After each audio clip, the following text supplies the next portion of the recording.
Hi, looking for BL?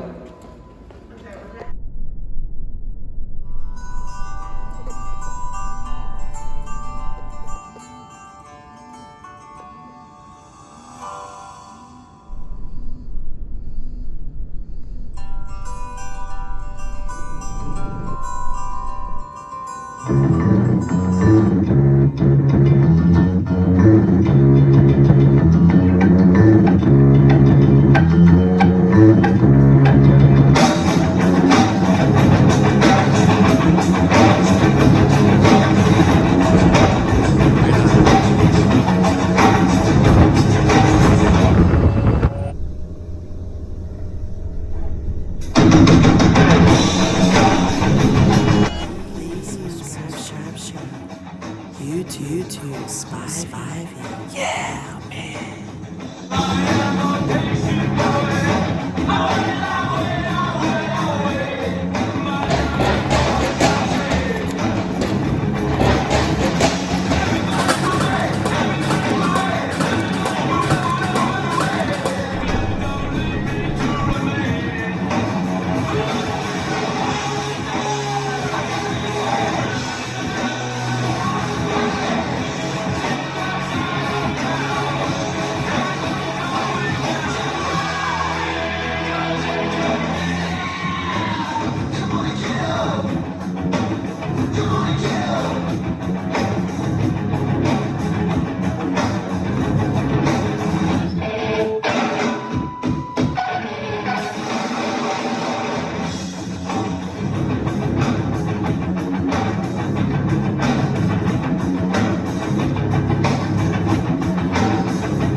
I love that scene in Taxi Driver with Robert De Niro, where he finally breaks down. He's had enough, and he shaves his head like a mohawk. He was once a Marine. And he shaves his head like a mohawk, and he goes up to the Secret Service guy, because the guy that he originally was going to kill in the script, written by Paul Schrader, was the running mate, the political figure.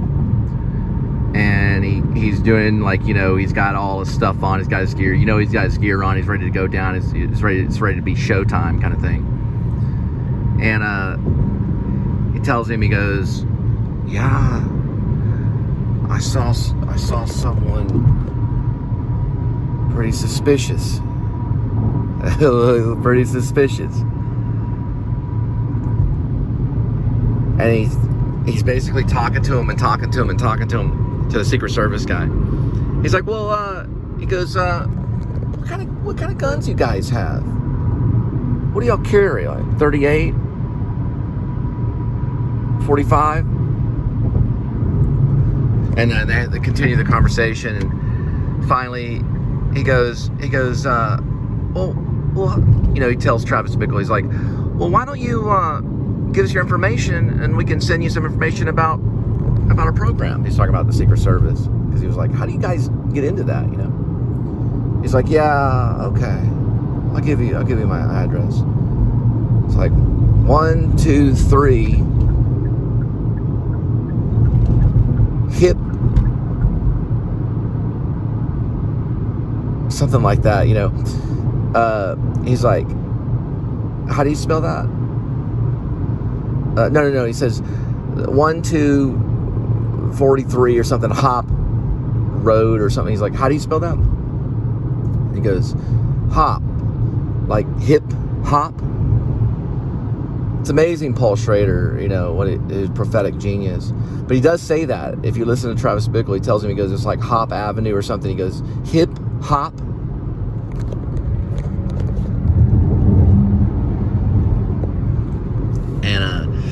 Don't remember the name he gives him. I have to go back and watch it. I've seen it so many times, I've never really took count of the name that he gives, Travis Bickle, the name he gives to the Secret Service agent, or his address, or whatever. But it's pretty interesting. It's a pretty interesting scene.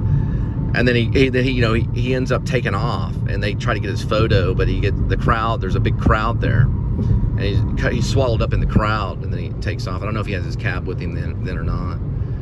But it's a very interesting little moment in cinema. He does write letters in it, which is interesting because all the Bible, especially the New Testament, the epistles are letters. Paul wrote letters to the church, but he writes letters to explain to people or to his parents or whoever he's writing to what he's doing. You know, like a journal, like a daily journal, and what he's going through. But they say, you know, Paul Schrader was taking from Dostoevsky and from Notes from the Underground, which I have read. I have read Dostoevsky. And Notes from the Underground and all that stuff. And he was commenting. Most all stuff, a lot of films comment on other writers and stuff.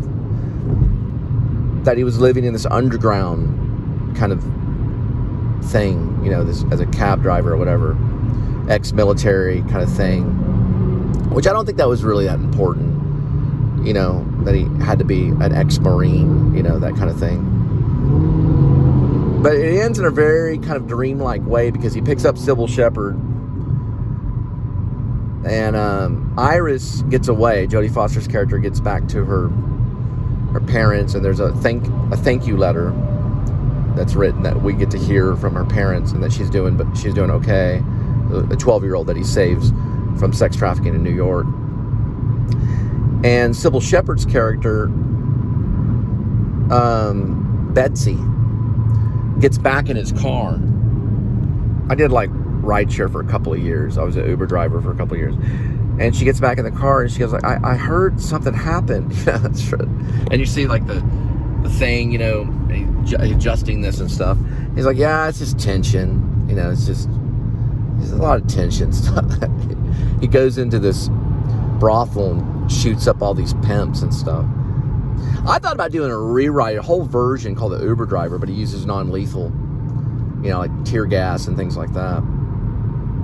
It's amazing that's coming from a possible Catholic priest who Scorsese almost became like a Catholic priest. Okay, this is a fire, and you can see the fire starting at the top. This is July 19th, about 7:22 p.m., 2022 AD. Right there, you can see at the top where it started to burn. And because of the heat, the actual grass turns to like tinder. It gets very brittle. And just one little cigarette or whatever, and that's what ends up happening. But it burned all the way down this way right here. The top part of that. Right up there, the very top part.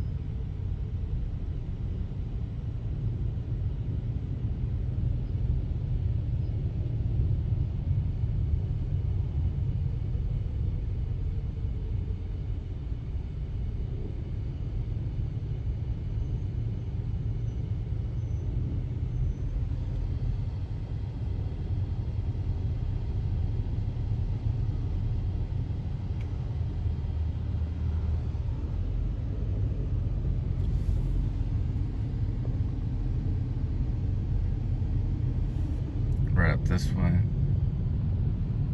Pretty serious one.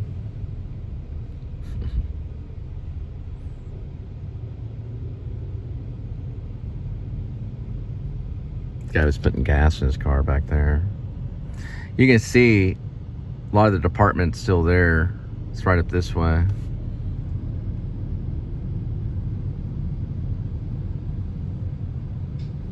Those are probably workers that were all along the road there. Looks like they probably stopped traffic a little bit, but it went all the way up into that bridge. Or not, well, it's a telephone pole.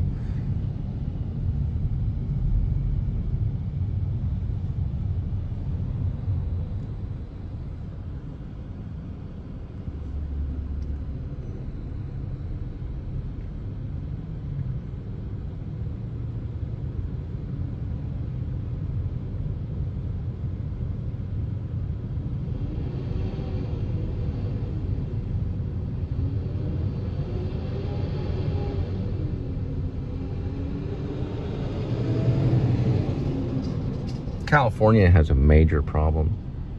I haven't noticed anything this summer, Last summer, it was really bad. It hit a lot of the mountain areas.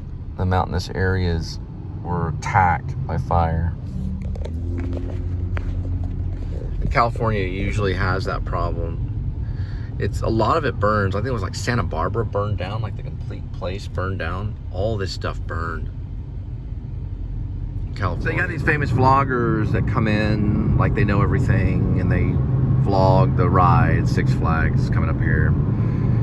And you know, they'd feel the same way if I showed up with a crew and started vlogging the crap out of Disney World every day for like, I don't know, 6 months to a year, like every single day, and got like 1 million subscribers, which has probably been done. There's Hurricane Harbor. And then they, you know, then they refuse, for whatever reason that may be, it's sonar, they refuse to help out another vlogger that probably needs a little bit of notoriety. And then the rumor is they badmouth them, which they've never met, not in person, and they badmouth them on a live stream and critique their art or their video art. So that's Hurricane Harbor right here, right there. And then they go off and they eat like a 72-ounce steak in front of everybody, and you just ask, you know, gee, well, how did this person make it, you know? If that's really making it, you know, 10 years from now, are they getting an offer from Spielberg, you know, which that doesn't really mean you're making it. Just because you work for Steven Spielberg or James Lipton, who's passed away, or Bradley Cooper, or Clint Eastwood, or Adam the freaking Woo, you know? Because the people make the decision, or maybe God, I don't know. Who knows? It's hard to say. That right there is all of the sports stuff.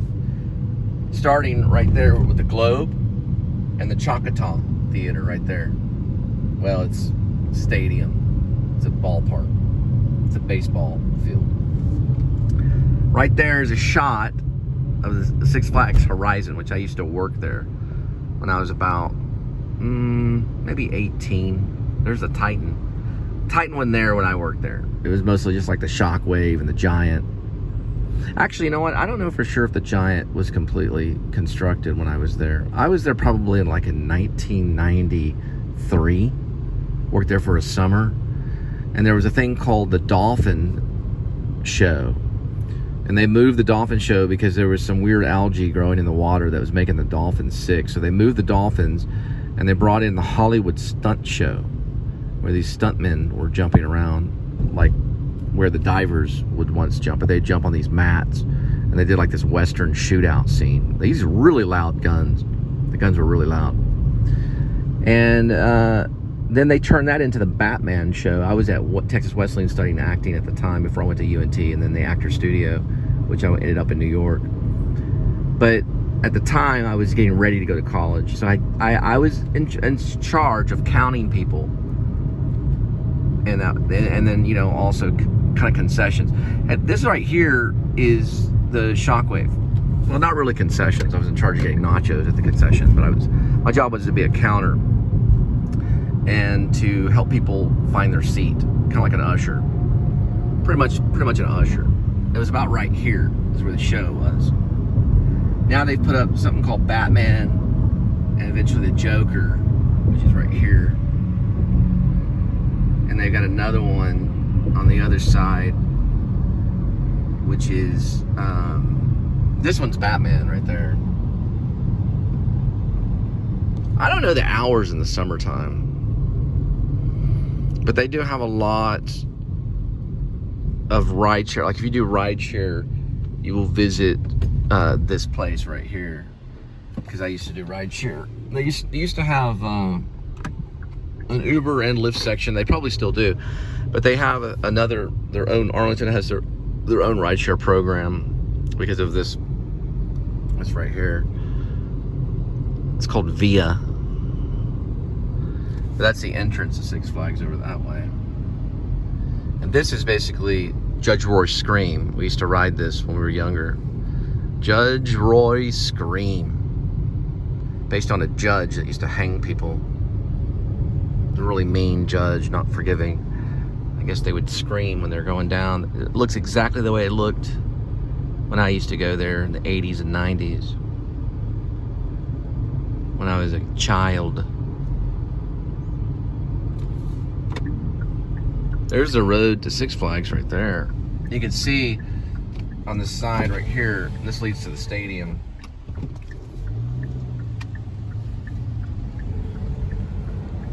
That's the other part of the Judge Roy Scream. There's the little lake right there. The Titan.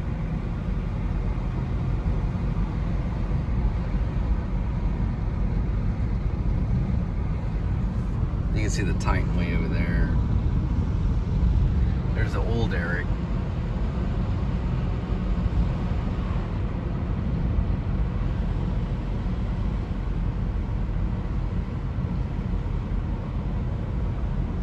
It's like a toboggan, one of those rides. That's actually the Titan right there.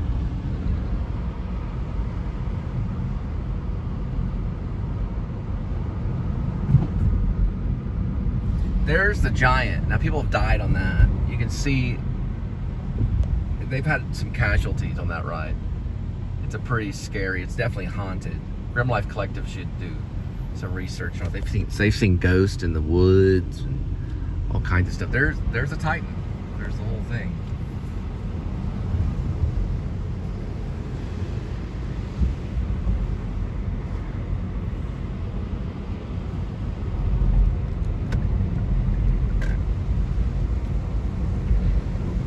There's a big parking lot right there to get to Six Flags or Hurricane Harbor. You could probably have a pass to go to both. Hurricane Harbor, of course, with the heat, you know, you probably want to get in the water as much as possible and stay there at 109 degrees, which it was earlier. Now we're only at 105. 105 degrees right now. This is Ballpark Way, which I've circled plenty of times on my Samsung 8. I've got some really good footage of it on my Samsung 8. This is the Choctaw. So they used it for several seasons, and they found out it was just too hot. It's an open top, so it's just kind of, they bring in different events and stuff, but it's not where the Rangers play anymore. They play at Globelife, which is on the other side, which we'll be seeing here pretty soon. You can see a pond way down that way. But this is mostly the ballpark. They're going kind of for the Boston feel, even though it's Arlington, Texas. Kind of one of those old school parks that were open rather than closed or covered or enclosed. And we'll go to Chris Kyle's tomb. That's what I call it. The famous sniper who has 300 confirmed kills. You can see right there, he was had his funeral right there. This great stadium. People had to go to the funeral. It's in American Sniper, so it's actually an American Sniper filming location. It's in the end of the Clint Eastwood portrayal of Chris Chris Kyle. And Bradley Cooper was honored to have the role that made him a big star. And the PTSD survivor Chris Kyle, who wrote a New York Times bestseller for being a Navy SEAL sniper and getting 300 confirmed kills. The rumor is he got 600. The rumor is he killed 600 to 700 people. They don't know for sure the exact many. He did use a computer to help him snipe. This right here is the actual AT&T Stadium. Globelife has just been built, so I don't really know the pattern to really go to see it, but I do know I picked a lot of people up here during Cowboy games. This is kind of the main strip right here. It's Live by Lowe's, and it's a lot of stuff right here.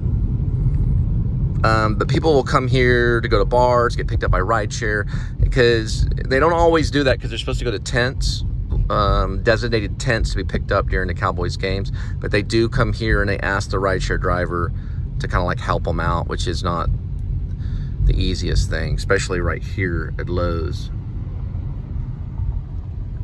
Live right here by Lowe's. I'll probably do a Comic-Con there. This one right up here is Miller Tavern, which is right here. And this is the Choctaw. But we're going to try to sweep around on Nolan Ryan Drive, which Nolan Ryan was probably the greatest baseball player since maybe Babe Ruth. There's some people posing right here. I don't know who that is. Looks like an actor friend, I don't know. Anyway, this is it right here. That is Globelife. Right there.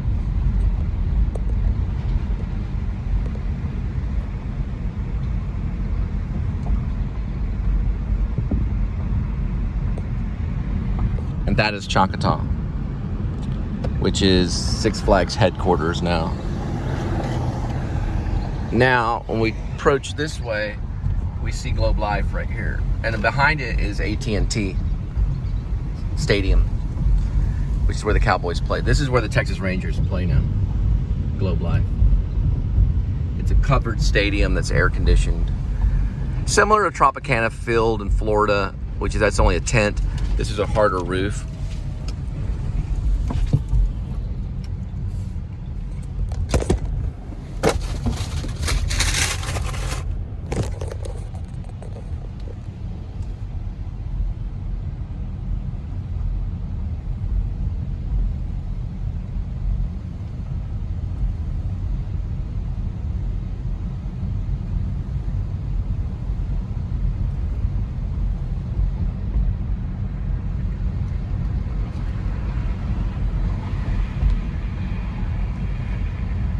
And it says it right here.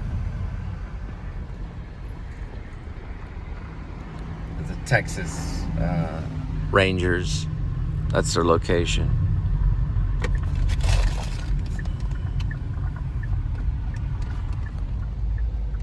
And this is where you kind of like just pull in. And you can see it pretty much right here. It's massive. Something to do with Jim Ross Law at the very opening area. Some kind of advertisement. But you can see it says Globelife Field right there.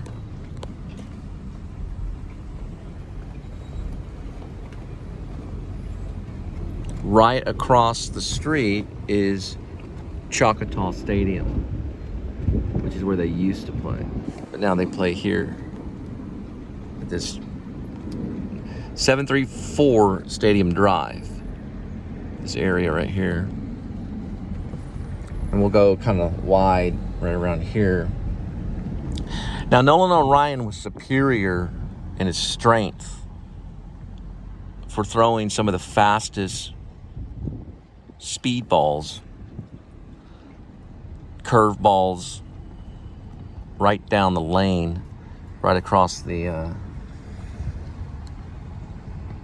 home plate. And he did several no-hitters that are on record as some of the greatest games that were ever publicized on television, known to mankind and baseball together. There is no better pitcher, and there's no player that's better than Nolan Ryan other than Babe Ruth. We're talking north and south here. Now, there's debate on that, but when it comes to the Guinness World Record book of all players, we're talking by far the greatest no-hitter pitcher of all time because of his strength. And he was tall and agility too. He had great agility. And he was basically a great player. No one really ever told him exactly how to throw the ball, but they say that when he was younger, he'd have dreams about baseball, almost kind of like nightmares. Now, I don't know, this may not be true, but they were serious dreams about like crying in baseball and all this stuff, because some kids did it when they were younger because it was so important to them to do their job in baseball. But this is Globelife Field. They started right here in Choctaw. Now, my dad, when I was younger, he took me to the first Texas Ranger game, which is closer over there. They tore that whole stadium down a long time ago. This is actually the newest one right here. And they have a lot of stuff about right here.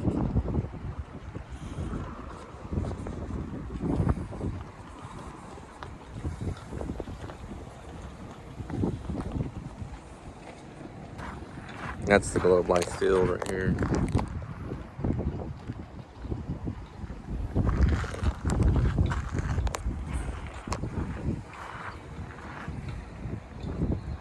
Now over this way, and we're still seeing Choctaw over this way, we've got, this is commemorating going to the World Series. This sculpture captures Benji Molina and Naftali Feliz celebrating the victory over the New York Yankees in Game 6 of the ALCS on October 22nd, 2010 in Arlington that earned the Texas Rangers their first trip to the World Series. This picture of the pure joy of victory, it has become a major part of the heritage of the Rangers franchise and the game of baseball itself. Sculpture was commissioned by the city of Arlington and dedicated on August 7th, 2018.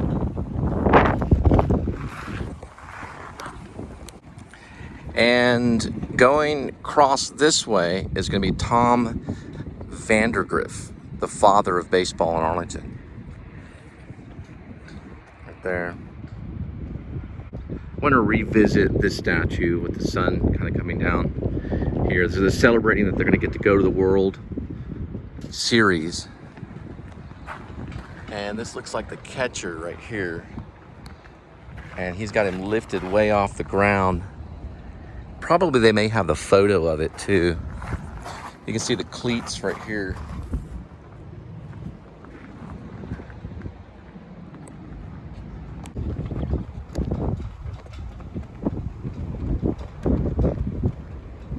Texas Ranger flags right there.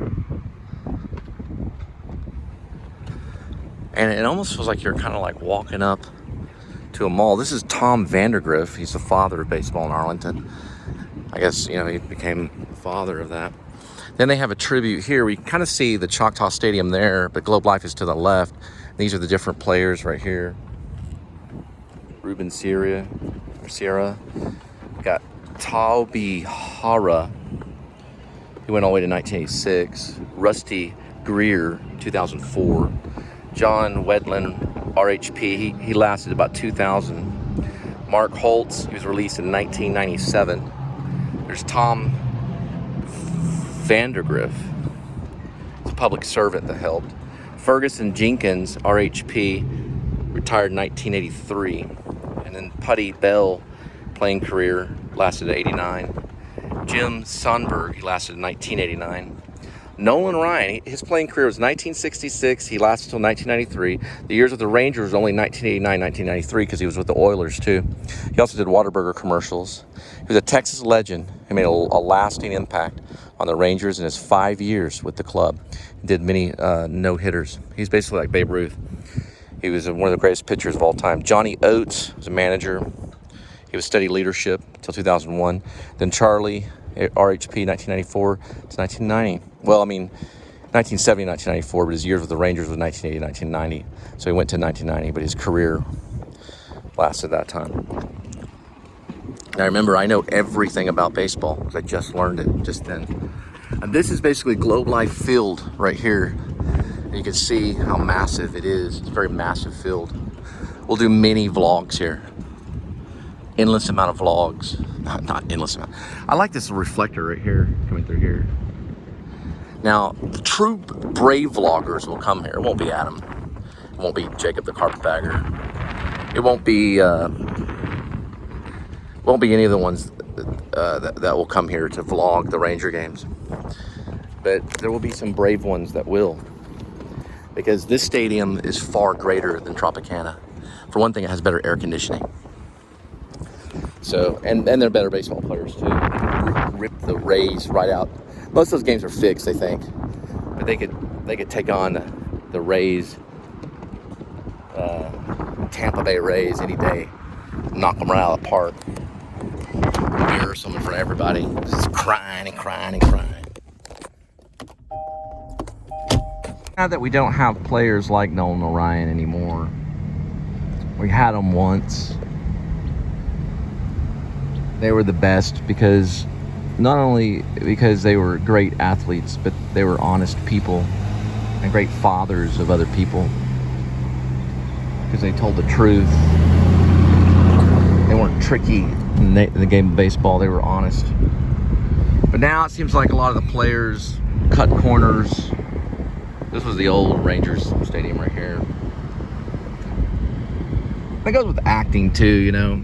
Got the greats like Marlon Brando, Robert De Niro, Christopher Walken, Sean Penn, I guess, is pretty great. Harvey Keitel, James Lipton.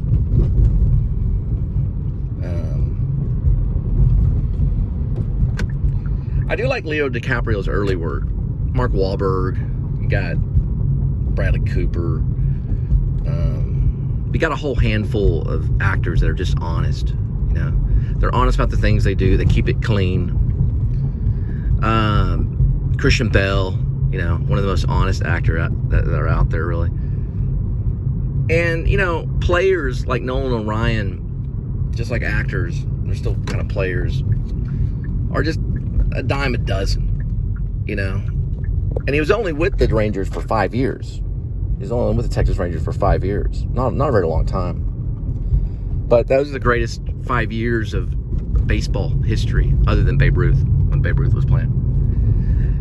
And I don't know how long Babe Ruth played, but I bet Babe Ruth could get struck out. I think Nolan Ryan would have struck him out. He wouldn't have been able to handle it. Because, you know, he just wouldn't be able to handle that speed on a ball going that far, that fast. It's amazing. But it's great that they still have professional baseball, minor and major league. It's amazing that they still do, really. It's a freedom that a lot of people take for granted. But the Tampa Bay Rays never could last through a Rangers game, really. They just don't have the skill to really even look at the Rangers. They can't even look them in the eyes, really. When they shake their hands, they can't even really look the Rangers in the eye.